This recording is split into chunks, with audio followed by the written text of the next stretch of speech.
if it's morning or afternoon or evening or whatever time it is. But hello to all of you. By way of introduction, my name is Masa Dobu.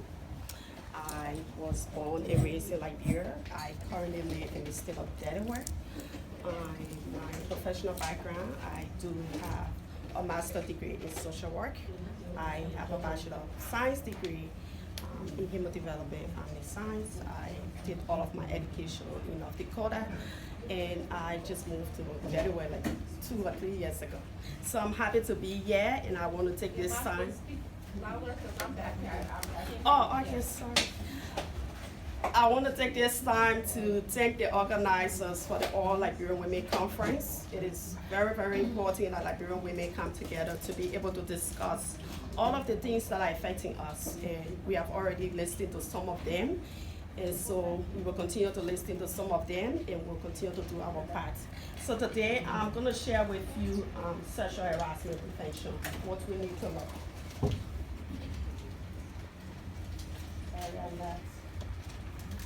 Okay.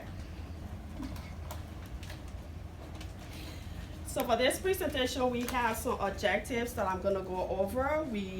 I hope that after this presentation, it's a 15 minutes presentation, and I think they said they have 10 minutes for question and answer. We're going to give an awareness of what sexual harassment is. We're going to be able to define sexual harassment and identify the different types of sexual harassment. We want to make sure that we understand the legal implications of sexual harassment, and we will be able to identify our roles and responsibilities when it comes to sexual harassment, how we can prevent it.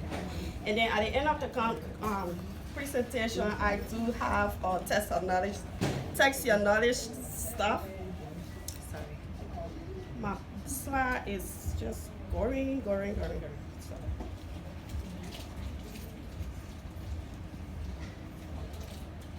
Charlie, but I don't think I'm going to work with this. So when you buy a new pair of shoes, that's it, right? No, just moving fast. Is that It's a big deal. That's the thing. you just do it one time?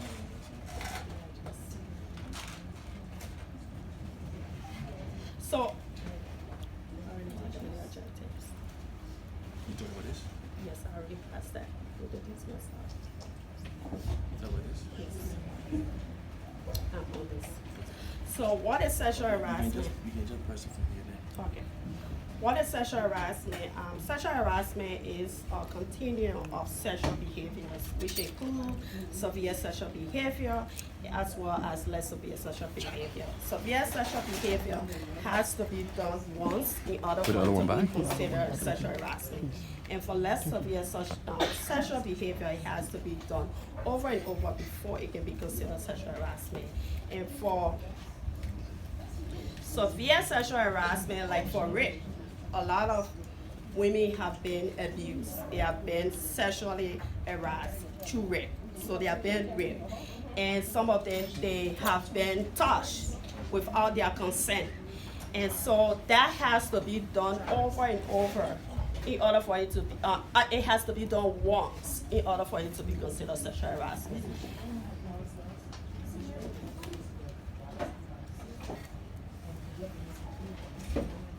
Okay, and then we have less severe sexual harassment. So less severe sexual harassment, there are a lot of things that we do with our friends, opposite sex, whether opposite sex or not, and we don't consider these things to be sexual harassment. Say for example, you're joking with somebody in that form of sexual nature. Those are sexual harassment. But in order for it to be considered sexual harassment, you have to confront the person who's carrying on the joke. And even like asking somebody continuously for a date, those are signs of sexual harassment, but it has to be done, like I said, continuously, like over and over in order for it to be considered sexual harassment.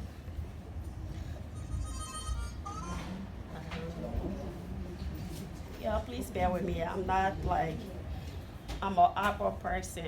And then inappropriately staring at somebody's body parts. Like, you can't just go about doing that. And a lot of time, we women, especially Liberian women, we experience that. Sometimes you wear something, you pass, you see somebody just looking at you up and down. It's so irritating. and the thing is okay, and some of them just, you will even be having a conversation with somebody, they're just looking at you to a particular spot. So it's up to you to confront the person and tell them, I'm feeling so intimidated by your look. And then we have text of sexual harassment. We have like the quid pro quo, and then the hostile work environment. So the quid pro quo kind of sexual harassment is a Latin word that means something for something, or it refers to an exchange. So an example of that could be a boss offering somebody some kind of tangible jobs in order for them to sleep with the person. And then like a hostile environment is a type of sexual harassment that is a type of sexual harassment that occurs when the atmosphere at work becomes very, very negative, to the point where you cannot even return to work. And a lot of us here, we have experienced that. I've experienced that as well.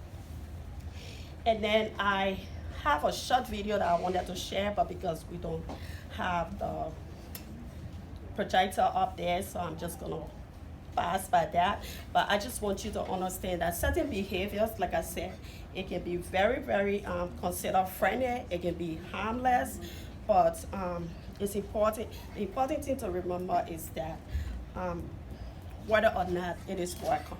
So in order for us to know it is welcome, we who have been harassed, we have to confront the person, the harasser. And then, what are the dangers of sexual harassment? You know that sexual harassment is... I'm sorry, I didn't hear you. What are the what? Sexual harassment? The dangers. Dangers, okay. Yeah. Sorry. What are the dangers? Sorry. That's okay. Now, last Yeah, I'm there again. Okay. What are the dangers of sexual harassment? We know that sexual harassment is not a laughing thing. A lot of times we think it is funny when somebody is telling us how they feel about certain things. We think it's funny, but it's not funny. Please bear with me. I knew I was going to bring my laptop. We know that sexual harassment is bothersome, it's irritating. We want to make sure that we are not pushing people to the wall. Like, once you confront somebody one time about their behavior, I'm pretty sure that they are going to stop. But if we're continue to keep it to ourselves, they are not going to know that they are sexually harassing you.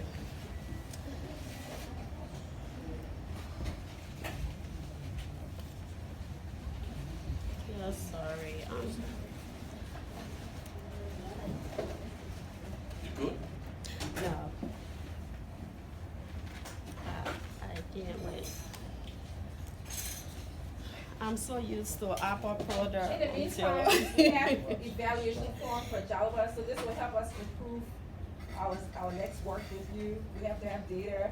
So we're gonna pass on the evaluation form. You heard Java speak. It's just simple questions. Just check mark. If you have any comments to add, then do that, okay? And we'll also be asking you to do the same thing from us, Joku. We know that sexual. And Josie as well, for those of you who are here for Josie's presentation. We know that sexual harassment also can occur in all age groups, job descriptions, salary ranges, and racial groups. We know that it can cause organization, in fact, millions of dollars just to settle a sexual harassment case. You know, my daughter. And sexual harassment has no boundaries. In fact, organizations have been charged up to $50,000 just to create policy because of insufficient policy that they have on sexual harassment. It's a whole big topic. It's very controversial. It's highly political. So we will not be able to discuss everything. But like I said, at the end of the day, we'll have something to take home and be able to share with our community. And there are factors also that determine sexual harassment. So they look at 4 factors that determine sexual harassment. So these 4 factors have to occur in order for it to be considered sexual harassment. They look at severity. Is the conduct severe enough to create a hostile environment? And then they look at frequency, the rate at which the behavior occurs is repeated. And then they look at the perspective of a reasonable person. This perspective of a reasonable person is a standard that is used by the courts in deciding whether or not a reasonable man or a woman could find the behavior offensive or the action to be considered sexual harassment. And then they look at unwelcomeness. Is the behavior inappropriate? Is it unwelcome or one of sexual nature? So these are the 4 factors that the court used to determine sexual harassment. And just an FYI too, it is important for us to understand that intent does not matter when it comes to sexual harassment. It's the impact of your behavior that matters. So you don't look at your intent. A lot of times we get people saying, I didn't intend to do this. Well, the impact it causes on our person is what actually matters, and that's what the court look at. And then we have some facts about sexual harassment. We know that sexual harassment is just not a woman thing. And it's very interesting. When I was doing this research, we always look at sexual harassment, especially from a woman's perspective. It's always the woman who is a victim, but it's not just a woman thing. Sexual harassment is both for men, for women. In fact, the victim can be someone of same sex. We know that anybody of any occupational status can be affected.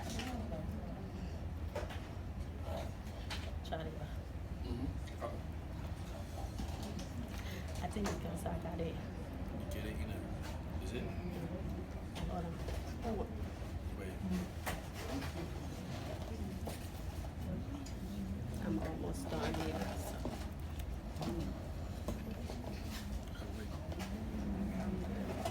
You doing this? Yeah, don't worry. Everything. I'm almost at the end. You know you put it in Yeah, I put it in the slash. you know you put it in a transition move. You feel with this, right? Yes. I finished with that. Feel with it? No. I was supposed to. Actually, I was doing something before that. Just stand right here, That's it. please. Yes. Okay, let me just sit right here. So, like I said, we know that the victims, they have the initial responsibility to establish that the conduct is unwelcome. So if you are a victim of sexual harassment, especially for less severe sexual harassment, you have to be able to confront the harasser, be able to tell the person who's carrying on the behavior that their behavior is intimidating. And then, like I said, although certain behaviors can be friendly, it can be harmless, but we have to be able to confront people. And then we have like the legal practice. We know that sexual harassment has been declared illegal in the federal guidelines.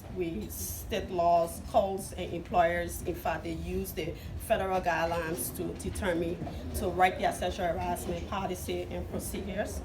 We know that sexual harassment is a form of sex discrimination. Especially for our society that we came from, a lot of us there, women, we have been sexually harassed intentionally, unintentionally, but we must be able to tell our brothers and sisters that sexual harassment is a form of sex discrimination. And then we know that the law on sexual harassment in the United States, it refers only to non-consensual behavior of a sexual nature. And this means that at least one of the parties is not willing, does not consent, and does not find the behavior welcome, like I said. So you must be able to tell somebody that your behavior is intimidating in order for them to stop. If they don't stop, then of course you can take the next step. And then we know that the victims of sexual harassment, they can be able to sue under Title V2 of the Civil Rights Act of 1965, which prohibits sexual discrimination.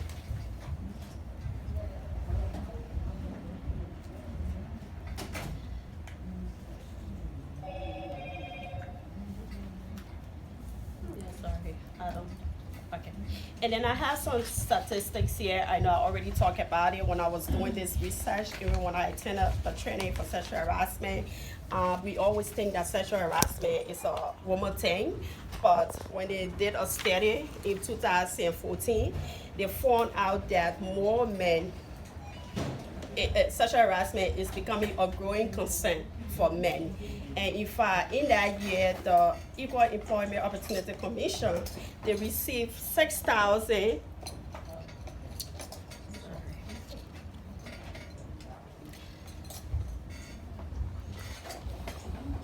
We got 4 more minutes, actually. Charlie, I can't deal with this thing. You got it on slideshow as well. Yeah. Initially, so. They received over 6,000 calls, and a lot of those calls, 17.5% of those calls were calls that were made by men who were sexually harassed by women. So sexual harassment, like I said, it's not a woman thing, it's all of us thing. Anybody can be affected by it.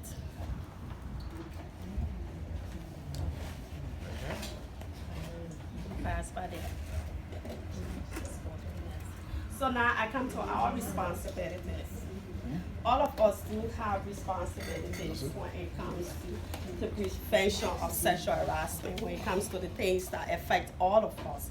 And our responsibility, I want to go back to this slide. Okay. Our responsibilities are, one, we have to ensure that working environment is free of intimidation, hostility, and offensive behaviors. We want to make sure that we are reading policies and procedures. I am a big fan of policies. When I go to work or anywhere I find myself, I have to read the policy on anything in order to protect myself. So when I'm ready to speak out, I know that I'm speaking from a policy perspective. So we have to examine our personal behaviors and be held responsible for consequences. So when you think that your behavior is good enough, then you should be able to take responsibility for the consequences that come with your behavior. And even if we hear about sexual harassment at work, we want to be able to report it. Anything you hear that is against policy, that is against law, that is wrong, you should be able to speak to somebody about it. So that's what we want to be doing. And also in our community as well, when we see something that is very unsafe, we want to speak out. We don't want to keep it to ourselves. So again, thank you so much for the opportunity to be here. And when you have questions, I'm here. Thank you. So you have 10 minutes. And I have Please, a short. if you have a comment to make, be brief. If you have a question, you ask a question. I have Let's a get short text your knowledge quiz that I thought we were going to have time to just read about. Okay, your question? Stuff. Yeah, I do. So, Yeah. so a few recommendations and a question. Okay. We have to customize our work. We have to do research based on cultural and the political environment. Because like Jaliba said, one size does not fit all. Yeah. So, and I'm just gonna reflect a little. Those of us who come from up interior when a young girl is growing up, the older uncles or father down uncles walk around. Mm-hmm. When your nut is coming out and they touch you and say, this is my wife. Yeah. And it's cool, Yeah. because that's what culture dictates, right? You can't be harassed if you don't know you're being harassed. Yeah. So one thing, again, it comes to awareness. Mm-hmm. Can our children tell this is right or this is wrong? And the reason our kids are able to tell in the United States or other countries that human development, education, or health education, that they know that certain things should not happen. Sure. And the reason we in America, majority of us know that we're uncomfortable because there are policies that we follow through. How do we get our country to be awakened to that? That's one thing. So we have a work to do. Okay. Two, in the context of Liberia, if they were to ask you, or you were to go around and ask, what would be your sample size that you would be able to use as a data that reflect all of us, all 4 million of us, because we're including men? You know, when Johnny Bob, that's a beautiful question, and especially with the cultural piece of it. In Liberia, everything is okay because we are not educated enough to know that this is not okay. But in America, yeah, and I'll give you a joke, right? When I was getting ready for this presentation, so I had to wear a coat today because my daughter asked me to wear a coat. And I had to be honest, I had to click, let's say, put something over here because she said it was not okay for me to leave it open. So, but that's not the definition of sexual harassment. I can open up my body, it doesn't mean somebody should touch me. Right. It doesn't mean somebody should sexually harass me. But in our society, people think that when you expose yourself, then it means that a man should come and sexually harass you. So that's a very good point with the cultural thing. And all boils down to education and the whole evidence-based piece that Jaliba talks about. So we have to be doing research on these things. We have to go in our community to get the sample size. We have to be go in all of the communities, in all of our interior, and be able to ask people, you know, sit with people and ask them, because we already have the education. So we asking them based on the education that we have, that what do you experience? What do you experience with your parents or your dad or your uncle? Talk about touch, talk about feelings and all those kind of stuff. And based on all the numbers that we will gather, we'll be able to have a sample size. And that, based on that, we'll be able to approach authority that these are the things that are happening to our children who cannot speak out, who are voiceless, and be able to make sure that they come up with law to protect these children. Like I said, Liberia has tons of beautiful things, but they don't implement it, and there's no accountability. So that's one of the suggestions here for us to do. All right. Any other question? Any other question or suggestion? Please, we ask you to be brief. I give you 30 seconds to ask a question and 30 seconds to make a suggestion. How then? What happened? Oh, sorry. What happened back in the day when those girls came from the girl bush and they were walking down the streets of Monrovia with just their bumper and beads all on their body, looking like an African princess, and stepping like their feet wouldn't even touch the ground. People just stayed, oh, nobody molested them, nobody touched them. Does that still go on in Liberia? And that's not. I think I'm not too sure if it's going on, but I think they still have their traditional practice. And for me, I'm a big fan of culture. I love to respect people's cultural values and their practices and stuff. But like I said, there are certain things, their boundaries have to be there. We have to know that your culture does not affect the other person. Okay. Let her go first. Then how are you next? Okay, I suggest to our government, if I may, that if my sister's child is molested and that child told her that Uncle John touched me and she did nothing about it, and she came and told her neighbor, I think that neighbor should be able to report the parent, and that parent should be punished for that. Yes. Should be arrested. Yes. Yes. I agree. When we're noted. Next person? Yes, mine was in the context of the education. I believe as part of enhancing the education of this whole sexual harassment culture that we are faced with, especially in Liberia, I believe that the first step should be having this conversation with our children. It is critically important. We see that our culture in our society, people don't talk about it. Yes. Parents don't want to talk about that, either because they're a victim or they think it's a normal thing. The last thing I would like to say is part of the educational process is also to ensure that this information be disseminated in the public as well, whether they're on billboards, whether on TV, whether through commercial. Let the government make this priority. Do a video. Awareness is key. All right, we'll take 2 more questions. We'll just take a question, then you can sum up the 2 questions, okay? Okay. There is a comment. You can say comment or question. And just 10 seconds. Go ahead, Collins. Well, thank you, Martha, for your presentation. Very straight to the point.